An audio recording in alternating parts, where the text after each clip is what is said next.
xaflad si heer sare ah loo soo agaasimay oo soo qaban qaabiyeen garabka haweenka xisbiga kulmiye laantiisa Finland ayaa ka dhacday xaafadda Lauttasaari ee magaalada galbeedka Helsinki.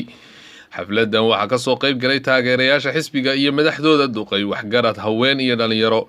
xafladan oo loogu talagalay sidii loo dardargelin lahaa hawlaha xisbiga ayaa waxa shahaadooyin lagu guddoonsiiyay xubno firfircooni muujiyay oo abaalmarin ahaan loo siiyay. hadalla kooban oo ay siyaasiyiintu halkaasi ka jeediyeen waxaa ka mid ah hadaladoodii. rabayna ku bogaadiyo dawladda Soomaaliland madaxweynaheeda dawladeeda howlwadeenadeeda sida habsamada ay uga turjumeen rabitaanka bulshada Soomaaliland ay uga madhidhaliyeen himilada bulshada Soomaaliland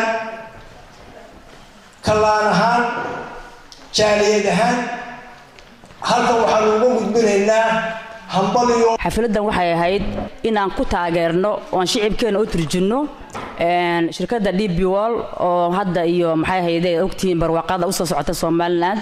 shicibka waxaan leenahay ayayna ka degdegin waxa soo socota barwaaqo iyo nolol fiican. waxaad ogtihiin haddii si xaq ah loo hadlo wadamada dariskeena sida Djibouti iyo Soomaaliya inta saldhiga laga sameeyay ee ciidamada ay leeyihiin kala duwan waligay ma arkin wax ka hadlayo u dhashay Soomaaliya.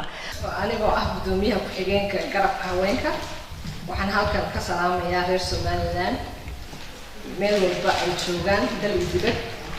marka labaad waxaan salaamayaa martida sharafta leh ee ka soo qayb gashay xafladan qiimaha badan. waxaan leenahay inagoo ah xisbi kulmiye kusoo dhawaad gacmo furan. waxaan u mahadcelinayaa dhalinyarada sida quruxda badan u soo abaabushay xafladan iyaguna aad u mahadsan. runtii xafladeenan caawa waxay daaran tahay saddex qodob inaynu dardargelino hawlihii qaadhaanka ee xisbiga kulmiye laantiisa Finland inaynu u mahad celino oo abaalmarina siino xubnihii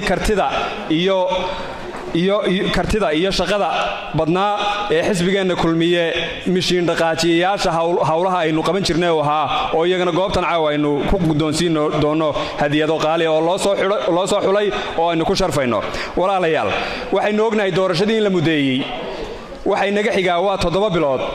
waxa laynooga baahan yahay shaqadii hore ka badan waxa laynooga baahan yahay dadaalkii hore ka badan waxa laynooga baahan yahay inaynu 2 jibaarno oo 3 jibaarno hawlihii shaqay xisbiga kulmiye aynu haynay. Aadan Yuusuf Ismaan, Home Cable TV, Asawada Helsinki, Finland.